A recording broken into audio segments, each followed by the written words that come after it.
जैसे रोगी होता है, रोगी को ये पता लग जाता है कि दीर्घ रोग है और यहाँ के लोकल हॉस्पिटल के डॉक्टरों ने मना कर दिया है कि आप जाइए ऑल इंडिया इंस्टीट्यूट दिल्ली में। तो वहाँ जब ये डायरेक्शन मिलकर इंसान जाता है तो वहाँ चाहे प्रधानमंत्री हो और चाहे कोई फैक्ट्री मालिक हो, कितना उच्च पोस्ट प्राप्त व्यक्ति हो, उस समय उसको अपनी जान दिखाई देती है, अपनी पोस्ट पद दिखाई नहीं देता। डॉक्टर कहता लेट जाइए, वो तुरंत लेट जाता है। डॉक्टर कहता ये कपड़े निकाल दीजिए, तुरंत निकाल के रख देता है।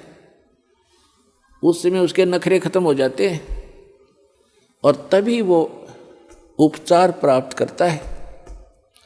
जब तक डॉक्टर के आज्ञा का पालन करता रहे, चाहे कुछ भी कहे वैसे ही, जहाँ लेटने को कहे वहीं लेटना पड़ेगा, जहाँ बैठने को कहेगा वह बैठना पड़ेगा, और कहेगा मुंह खोल सांस तेज ले, वो सारा कुछ करना पड़ेगा, तो तभी वो अपना उपचार करवा पाएगा। तो ठीक इसी प्रकार जब आप सतलोक आश्रम बरवाला की तरफ आवें, संत मिलन को चालिए तज माया अभिमान, और जो जो कदम आगे रखे ओ हे यज्ञ समान, तो आपको इतना पुण्य मिलता है यहाँ आने का। आप क्योंकि संत है नहीं पृथ्वी पर कोई, संत मिलन को चालिए, संत की तरफ चलने मात्र से इतना लाभ है, फिर यहाँ के किक लाभ होगा वो तो गिनती नहीं हो सकती। अब जब तक अभिमान है ये प्राणी उभर नहीं सकता। एक नित्यानंद नाम के संत हुए हैं, नित्यानंद नाम के, वैसे वो ब्राह्मण जाति में जन्मे थे, लगभग 250 वर्ष पूर्व की बात है। उनका घर का नाम था श्री नंदलाल, नंदलाल नाम था उनका। उनके माता पिता बचपन से ही मर गए थे, मृत्यु को प्राप्त हो गए थे। उनका पालन पोषण नाना नानी के घर हुआ था। उनके नाना जी जो थे, नंदलाल जी के नाना जी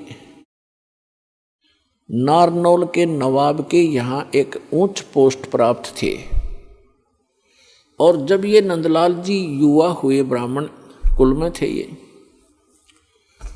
तो इनको भी वहाँ एक तहसीलदार की पोस्ट पर नियुक्त करवा दिया। नंदलाल जी तहसीलदार थे, घोड़ा इनको प्राप्त था, बन ठन कर चलते थे। उस समय जो तहसीलदार की वैल्यू जनता में होती थी, इज्जत होती थी, आज के तो मेरे ख्याल में मंत्री की बिना होगी। नंदलाल जी का विवाह हो गया था, संतान प्राप्ति अभी हुई नहीं थी।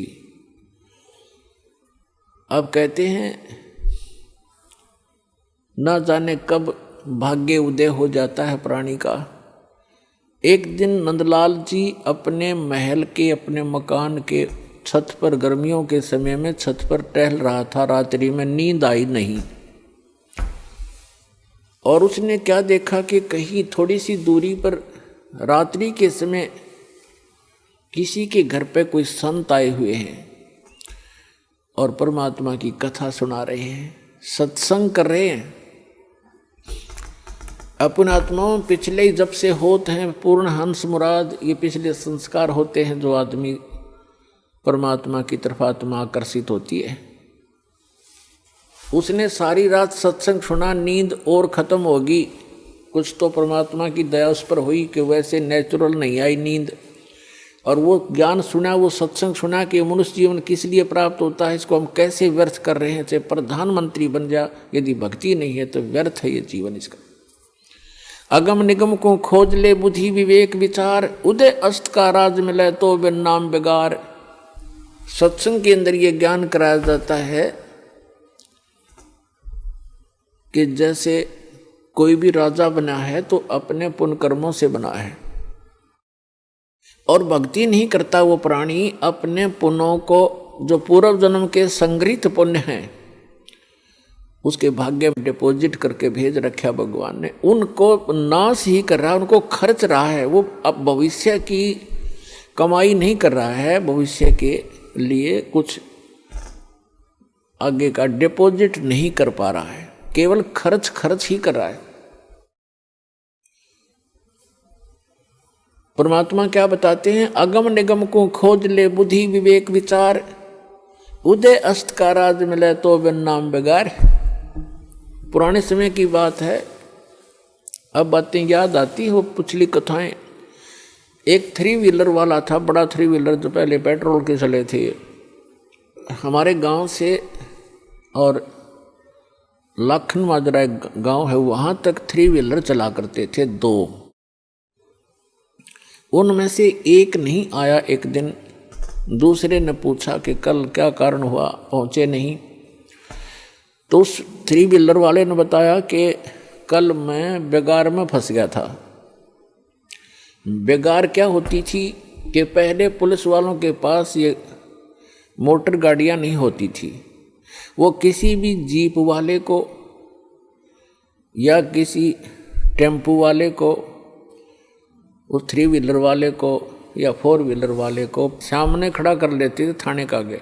कहीं रेड मारनी हो, किसी प्रकार की कोई भी उन्होंने कहीं जाना होता था क्षेत्र में, तो उन्होंने पकड़ लिया पुलिस वालों ने, और सारा दिन उसको टिकने नहीं दिया। को 20 गांवों के अंदर पहुंचे, इधर उधर गए, और तेल भी उस 3 व्हीलर वाले ने अपने पल्ले से डलवाया, अपनी जेब से।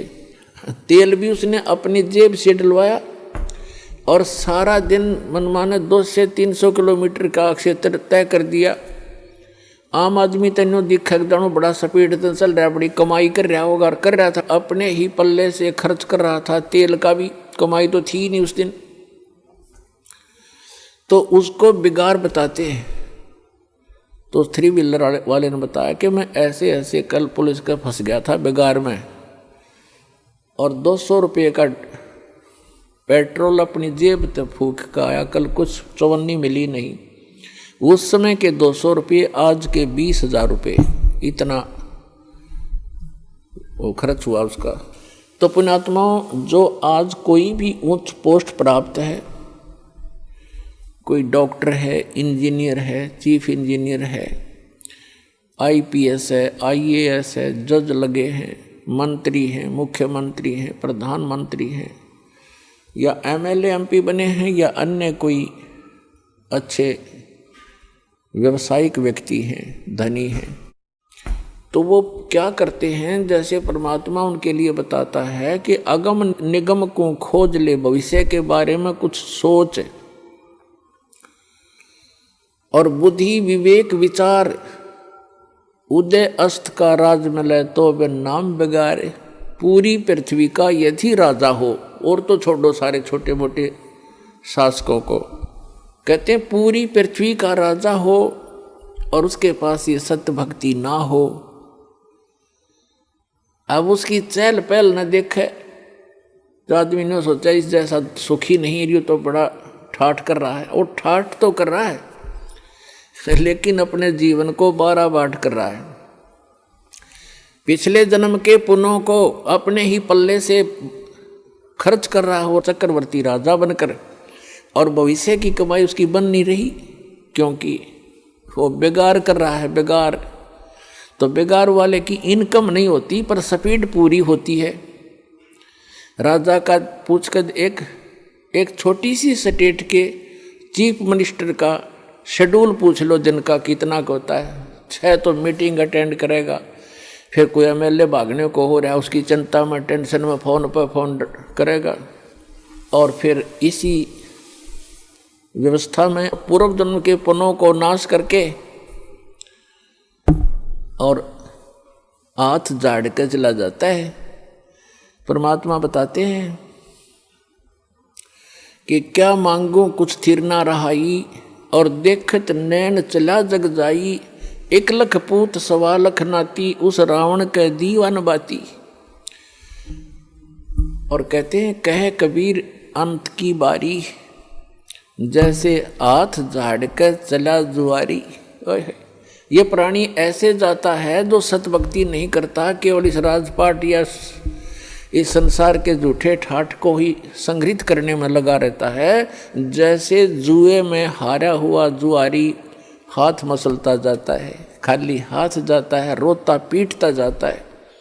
तो परमात्मा कहते हैं कहे कबीर अंत की बारी, जैसे हाथ झाड़ के चला जुआरी। ऐसे जाओगे सतभक्ति नहीं करते तो। अब नित्यानंद जी अपने मकान की छत के ऊपर ये सब ज्ञान सुनकर विचलित हो गया, इतना प्रभावित हो गया, तड़फ उठी आत्मा कि क्या कर रहा हूं मैं, और करना क्या चाहिए था। कुछ ब्राह्मण घर में जन्म, ब्राह्मण लोग परमात्मा को अवश्य याद करते थे, चाहे गीता के माध्यम से, चाहे श्री कृष्ण जी के रूप में, लेकिन पोस्ट प्राप्त होने के बाद इस जीव में अभिमान हो जाता है। आज से लगभग 250 वर्ष पहले ब्राह्मणों की एक बहुत विशेष रेस्पेक्ट होती थी समाज के अंदर, और ये सर्वोच्च कास्ट मानी जाती थी। इस कारण से भी अभिमान एक ब्राह्मण के घर जन्मे व्यक्ति में स्वाभाविक हो जाता था कि मैं ब्राह्मण घर में जन्मा हूँ, ब्राह्मण कुल में जन्म है। दूसरे फिर वो तहसीलदार की पोस्ट, अब ये दो जबरदस्त बाधा उसके साथ अड़गी। एक तो ये कि हम तो जगत के गुरु ब्राह्मण, और एक सिंपल संत कहीं बैठकर कोई ज्ञान सुना रहा है और बता रहा है कि गुरु बिन माला फेरते, गुरु बिन देते दान, गुरु बिन दोनों निष्फल हैं, चाहे पूछो वेद पुराण। रामकृष्ण से कौन बड़ो उन्हों भी गुरु कीन, 3 लोक के वे धनी गुरु आज्ञा थी। उधर से ये बातें कचोट रही उसको कि गुरु के बिना बात नहीं बने, और उधर से वो कह रहा कि मैं तहसीलदार और ब्राह्मण, और कैसे जाके एक संत के सामने, सिंपल मैन के सामने अपना शीश नवाऊं, जाके कैसे नतमस्तक होऊंगा, नहीं जाऊंगा। फिर वो बातें याद आती है कि कबीर हरि के नाम बिना ये राजा रसब हो, माटी लदे कुमार के, और घास ना नीरे कोई। परमात्मा की वो बातें याद आती, सत्संग के वचन कि भक्ति नहीं करी तो जीवन नाश हो गया। और गुरु बनाने जाता है तो कुल के लोग क्या कहेंगे, ऊपर से तहसीलदार, और कैसे शीश निभाऊं जाके। अंत में पुण्यों की विजय हुई, पाप की हार हुई।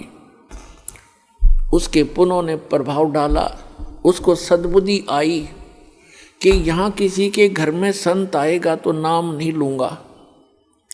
उस संत के बारे में जानकारी प्राप्त की कि ये कौन सत्संग कर रहा था, क्या हो रहा था रात्रि में, ये संत कौन है, कहाँ से आता है।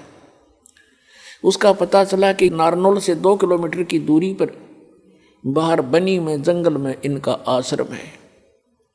तो नित्यानंद जी ने सोचा कि सुबह सुबह चला जाऊंगा वक़्त से, उस समय तक गांव के नगर के लोग कोई नहीं पहुंचे होंगे और किसी को पता नहीं लगेगा कि तहसीलदार और ब्राह्मण किसी का चेला बन गया, और वक़्त से जाके नाम ले आऊँगा, फिर अपना वजन कर लिया करूँगा। तो इस उद्देश्य से वो वक़्त से उठा अगले दिन, नेक्स्ट डे, और घोड़े पर सवार हुआ, मुंह अंधेरे वक़्त से पहुंच गया, जा रहा था आश्रम की तरफ। उधर से वही संत, क्योंकि रात्रि के समय तो वो अपना सज धज कर जैसे भी कपड़ा उपड़ा लाल पीला बांध के और गया था। उस समय वो सिंपल एक सफ़ेद धोती लपेट के और सिर के बाल मुंडवा रखे थे, उसने उस तरह फिरवा रखा था संत जी ने। गुमानी दास नाम था, वो विष्णु उपासक वैष्णव पंथ के संत थे। और उस समय ये सोन को सोन गणे मान्या करते ब्राह्मण लोग खास कर। अब वो ये सोचकर चला था कि आज मैं मेरा जीवन सफल करने जा रहा हूँ, जैसा कि उसने सत्संग में सारे पहलुओं पर ज्ञान सुना था। आज मैं एक अनमोल काम करने जा रहा हूँ अपने जीवन का। और सामने से क्या देखा कि एक कचकोला कति कोरा उस तरह फिरवाया आदमी आवे। तो उसने अपने मन में जोड़ जुगाड़ किया कि देख ये कैसा मनुष्य व्यक्ति सुबह सुबह टकराया, मुझे मूंड मंडवा रखा इसका, क्योंकि मूंड तकरीबन ऐसे मंडवाते थे जिसका कोई मृत्यु हो जाती, उसको अपशकुन माना करते। तो फिर उसने सोचा भी वापस तो मुड़ूंगा नहीं, बार बार दाव लगे नहीं। तो उसने अपने ही सोच से क्या सोचा कि चल इस सोन को सोन के अपना कुछ जंतर मंत्र सोचा। उसने क्या सोचा, घोड़े के निकट जब वो व्यक्ति आया, शीश मुंडवा रखा था, जिसने मूंड मुंडा रखे थे, बाल कटवा रखे थे, उस तरह फिरवा रखा था, उसके निकट घोड़ा रोक के और सिर में मारे, ऐसे आंगली टोले मारा, टोले बोला रे नो टोले मारे ने, बोला मनु से तने आज जाना था मेरे आगे, मैं तो एक बहुत जरूरी काम में जा रहा था, तू कहाँ मर रहा सामने।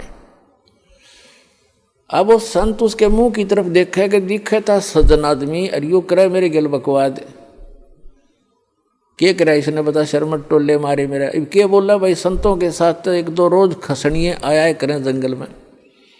वो संत उसकी तरफ देख कर चलता पड़ा। अब वो पहुंच गया डेरे में, वहाँ एक दो चेले रहते थे, उन्होंने देखा भी कोई अच्छा अफसर आ गया, घोड़े पर तो अफसर का ही आना होता है। वो नीचे उतरा, घोड़ा वृक्ष से बांध कर पूछा कि भी महाराज जी कहाँ हैं।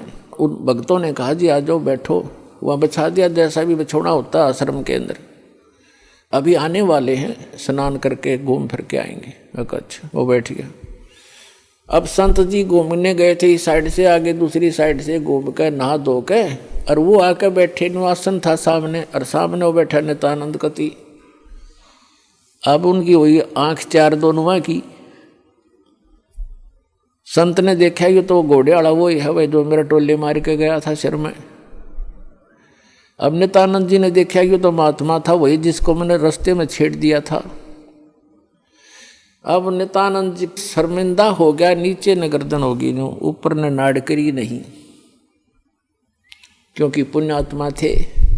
घना लज्जा गे और नीचे गर्दन कर ली नो,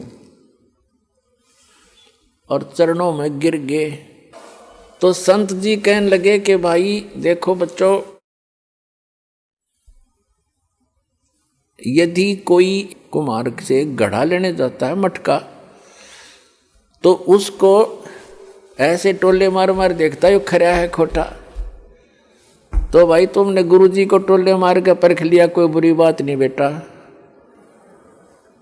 ये सही बात है कि नहीं बाजता। इतना सुन के और चरणों में बुरी तरह गिर गया, क्योंकि उसकी मरोड़ निकालनी थी, उसका ऐम खत्म करना था परमात्मा ने। और करबद्ध होकर कहने लगा, हे मालिक मैं बहुत नीच आत्मा हूँ, और आप सचमुच संत हो, मैंने आपके साथ इतना अभद्र व्यवहार किया, आपने फिर भी मुझे सीने से लगा लिया। अब नित्यानंद जी के और हृदय में यह बात गहरी उतर गई कि भी सचमुच संत है, नहीं तो धमका देता, भगा देता, और नाम भी देता तो हृदय से ना देता तो मेरे आना भी विफल होता।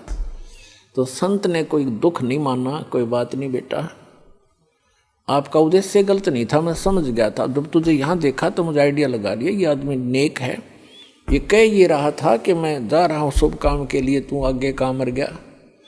तो उससे भी उसने आइडिया लगा लिया कि आदमी खास है और प्यासा है भगवान का। तो नित्यानंद जी ने दीक्षा ले ली,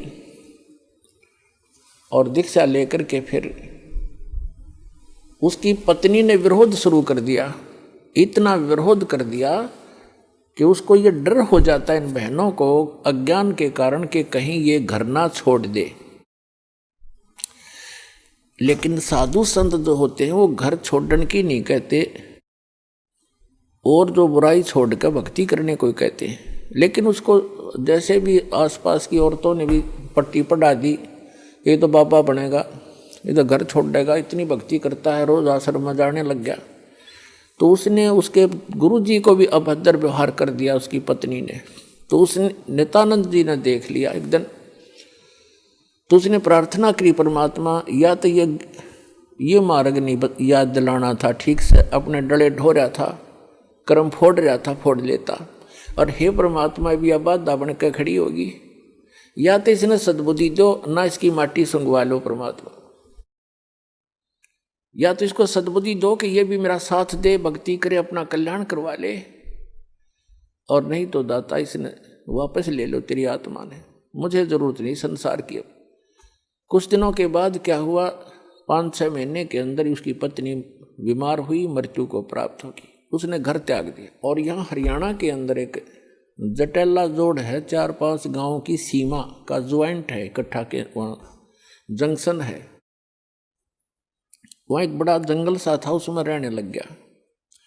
अपने आत्माओं उस समय उस नित्यानंद जी को जब ज्ञान हुआ, उसका नाम नित्यानंद रख दिया उस संत ने, नंदलाल से बदलकर, तब वो नित्यानंद नाम से प्रसिद्ध हुए।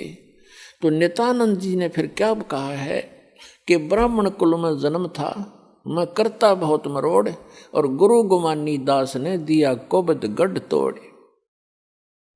कि मैं ब्राह्मण कुल में जन्म होने के कारण गणाभिमानी आदमी था, और गुरु गुमानी दास ने, उनके गुमानी दास नाम थे गुरु जी का, कि गुरु गुमानी दास ने यो दिया कोबद गढ़ तोड़। ये कोबद का किला था, मान बढ़ाई अहंकार, और जब तक इसका नाश नहीं होगा इतने भगवान मिला नहीं।